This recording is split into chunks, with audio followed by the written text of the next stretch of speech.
हरे कृष्णा, राधे राधे।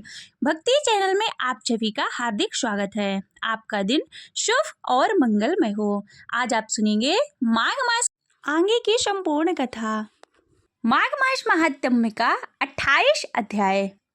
वशिष्ठ जी कहने लगे कि हे राजा दिलीप, बहुत से जन समूह सहित अछोत सरोवर में स्नान करके सुखपूर्वक मोक्ष को प्राप्त हो गए। तब लोमस जी कहने लगे, संसार रूपी इस तीर्थ राजा को सब श्रद्धा पूर्वक देखो। यहाँ पर 33 करोड़ देवी देवता आकर आनंद पूर्वक रहते हैं। यह अक्षय वट है जिनकी जड़ें पाताल तक गई हैं और मार्कंडेय ऋषि प्रलय के समान भगवान इसी अक्षय वट का आश्रय लेते हैं। यही शिव जी की प्रिय भगवती भागीरथी है जिसकी सिद्ध लोग सेवा करते हैं। यह गंगा स्वर्ग के हेतु पताका है, इसका जल पीकर मनुष्य मुक्त हो जाते हैं। हे मुनि, सभी प्राणी इस नदी को यमुना से मिली हुई पाते हैं। इसका संगम बड़े पुण्य से प्राप्त होता है। इसके स्नान से जन्म मृत्यु रूपी दावा नल से कोई नहीं तपता, परंतु ज्ञान प्राप्त करके मुक्त हो जाता है। यहाँ पर स्नान करने से सभी प्राणी बिना ज्ञान से भी मुक्त हो जाते हैं। इसलिए ब्रह्मा जी ने यहाँ यज्ञ करने की इच्छा की थी। इसी संगम में भगवान विष्णु ने स्त्री प्राप्ति की इच्छा से स्नान करके लक्ष्मी जी को प्राप्त किया था। यहाँ पर त्रिशूलधारी शिव जी ने त्रिपर दैत्य को मारा था और प्राचीन काल में उर्वशी स्वर्ग से गिरी थी तथा स्वर्ग पाने की इच्छा से यहाँ पर ही उसने स्नान करने से नहुस कुल के राजा ययाति ने वंशधर पुत्र प्राप्त किया। यहाँ पर इंद्र ने प्राचीन काल में धन की इच्छा से स्नान किया था और माया से कुबेर के सब धन को प्राप्त किया। प्राचीन काल में नारायण तथा नर ने हजारों वर्ष तक प्रयाग में निराहार रहकर उत्तम धर्म किया। यहाँ से जैगा सभ्य सन्यासी ने महादेव जी जैसी शक्ति पाने से विजय पाई थी तथा अणिमा आदि योग के अति दुर्लभ ऐश्वर्य प्राप्त किए थे। इसी क्षेत्र में तपस्या करके श्री भरद्वाज सप्त ऋषियों में सम्मिलित हुए, जिन्होंने भी यहाँ स्नान किया और सबको स्वर्ग की प्राप्ति हुई। इसलिए हमारे विचार से तुम त्रिवेणी में स्नान करो। इस स्नान से पहले किए हुए तुम्हारे सब पाप नष्ट हो जाएंगे और संपूर्ण वैष्णवों को प्राप्त हो जाओगे। ऋषि के इस प्रकार के वचन को सुनकर सब ही त्रिवेणी में स्नान करने लग गए और उसी स्नान करने से सबकी पिशाचनता नष्ट हो गई। साप से विमुक्त होकर उन्होंने अपना शरीर धारण कर लिया। देवनिधि ने अपनी संतान को देखकर प्रसन्नचित होकर लोमस ऋषि को संतुष्ट किया और कहा कि आपके अनुग्रह से ही श्राप से विमुक्ति हुई।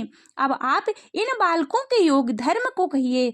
लोमस जी कहने लगे कि इस युवा कुमार ने वेदों का अध्ययन समाप्त कर लिया है, इसलिए इन कन्याओं के प्रीति पूर्वक कर कमलों को ग्रहण करें। तथा लोमस जी तथा अपने पिता की आज्ञा से इस ब्रह्मचारी ने 5 कन्याओं का विवाह किया। इन कन्याओं के सब मनोरथ पूर्ण हुए। जिसके घर में लिखा हुआ यह महात्म्य में पूजा जाता है, वहाँ नारायण ही पूजे जाते हैं। पुष्कर तीर्थ में, प्रयाग में, गंगा सागर में, देवालय में, कुरुक्षेत्र में तथा विशेष करके काशी में इसका पाठ अवश्य करना चाहिए। पुष्कर क्षेत्र में ग्रहण के अवसर पर इसके पाठ का दुगना फल प्राप्त होता है। मरने पर वैष्णव पद को भी प्राप्त होता है। हे प्रेत, तुमने सारस के वचन किस प्रकार और क्या सुने थे, सो कृपा करके कहिए। प्रेत कहने लगा कि इस वन में कोहरा नाम की नदी पर्वत से निकली हुई है। मैं घूमता घूमता उस नदी के किनारे पहुंचा और थकावट दूर करने के लिए वहां पर ठहर गया।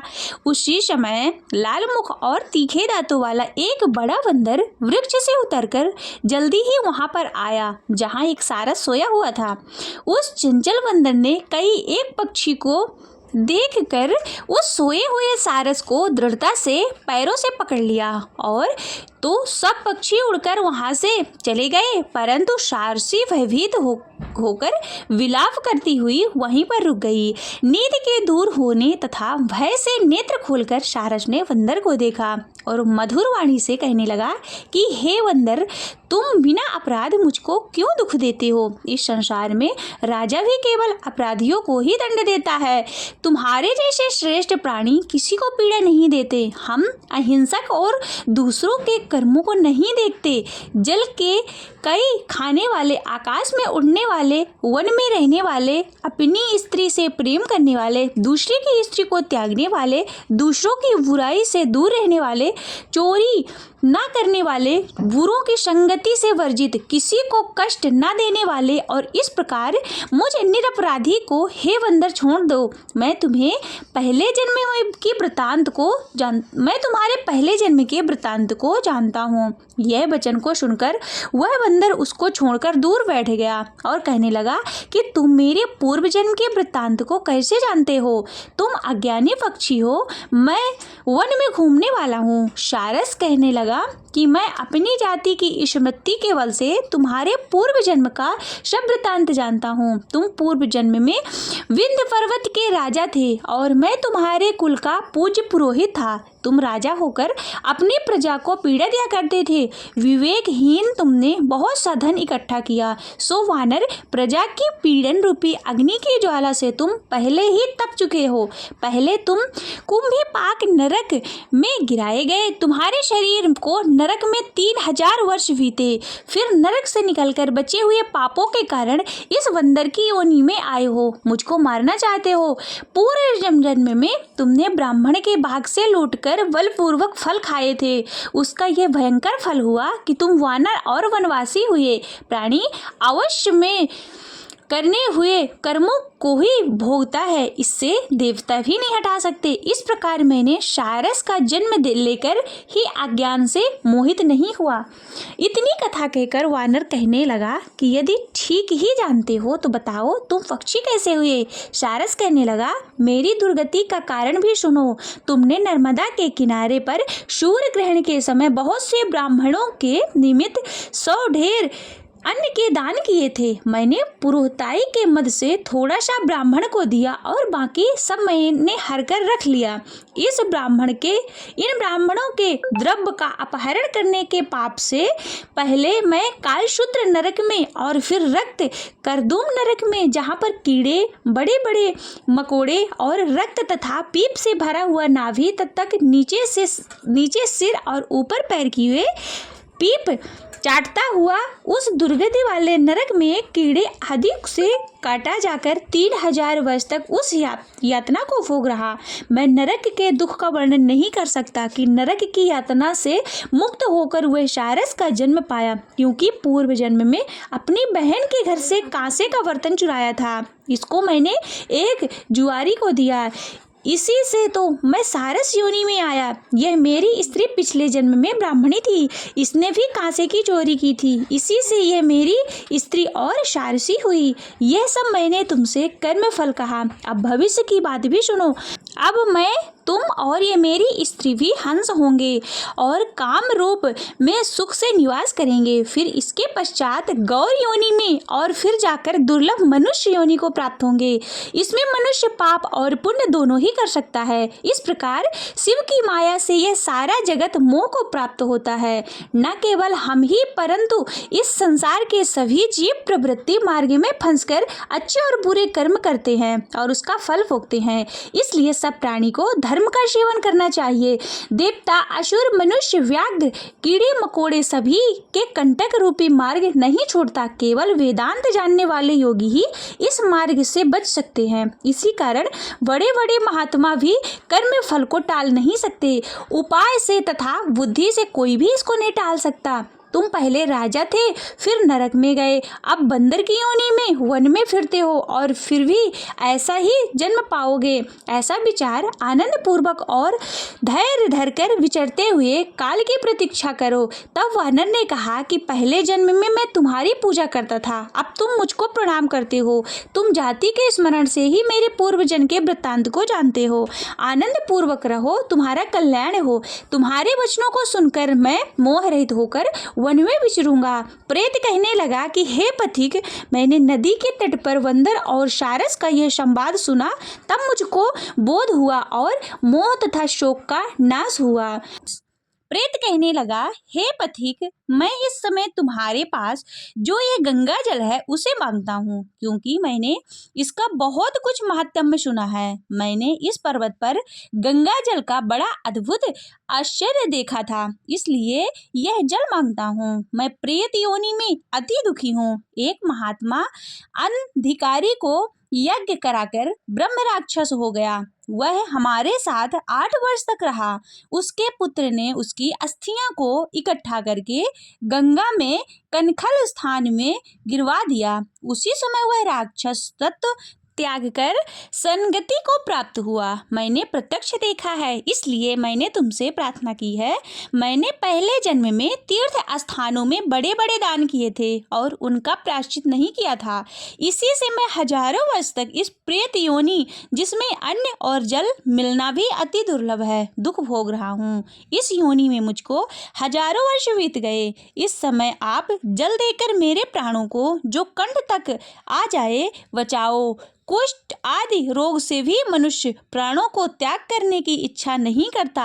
देवदूती कहने लगे कि ऐसे उस प्रेत के वचन को सुनकर वह ब्राह्मण बड़ा ही विस्मित हुआ और वह अपने मन में विचार करने लगा कि संसार में जो पाप और पुण्य के फल अवश्य आ पड़ते हैं। देव, दानव, मनुष्य, कीड़े मकोड़े भी रोगों से पीड़ित होते हैं। बाल तथा वृद्धों में मरण, अंधा तथा कुबड़ापन, ऐश्वर्य, दरिद्रता, पांडित्य तथा मूर्खता सब कर्मों से ही होता है। इस कर्म भूमि में जिन्होंने न्याय से धन इकट्ठा किया था वह धन्य है।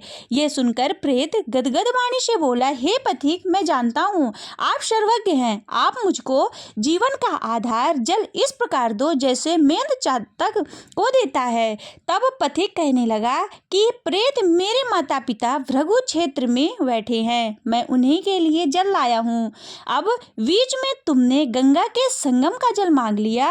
अब मैं इसी धर्म संदेह में पड़ गया कि क्या कांड वस्तु में यज्ञों को इतना नहीं मानता जितना प्राण रक्षा को मानता है। इसलिए प्रेत को जल देकर तृप्त करके माता पिता के लिए फिर जल लाऊंगा।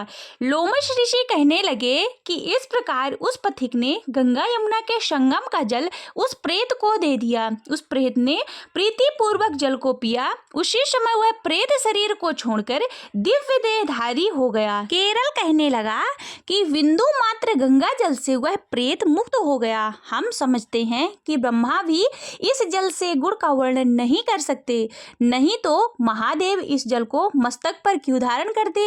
इस संसार में जो मनुष्य काया, वाचा और मनसा के पापों से रंग लाए गए, यह गंगा जल के बिना नहीं धुलते। गंगा जल के सेवन से मुक्ति सदा सम्मुख खड़ी रहती है। जिसके जल को स्पर्श करते ही प्रेत तत्व को छोड़कर मुक्ति को प्राप्त होते हैं। जो गंगा स्नान करता है वह वैष्णव पद को प्राप्त होता है। यदि संबंधी लोग गंगा जल के से तर्पण करें तो नरक में रहने वाले पितृलोग भी स्वर्ग में चले जाते हैं और स्वर्ग में रहते हुए ब्रह्मत्व को प्राप्त होते हैं।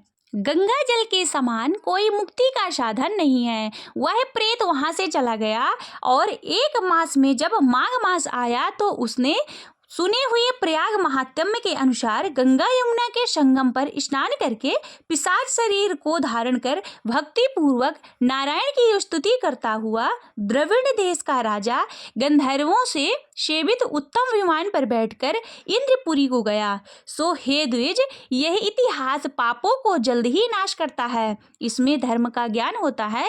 यह पुण्य यश तथा कीर्ति को बढ़ाने वाला है तथा मोक्ष को देने वाला है। तुम भी सद्गति पाने के लिए प्रयाग चलो। वहां पर हम ऐसा स्नान करें जो देवताओं को दुर्लभ होता है। वहां पर श्राप से पैदा हुआ पिशाचवन सब नाश को प्राप्त हो जाएगा। इस प्रकार लोमश ऋषि के मुख से अमृत में मधुर कथा को सुनकर मानो अमृत पीकर सब प्रसन्न हुए और पाप रूपी समुद्र से पार हुए। उन्हीं के साथ लोगों ने दक्षिण दिशा को प्रस्थान किया।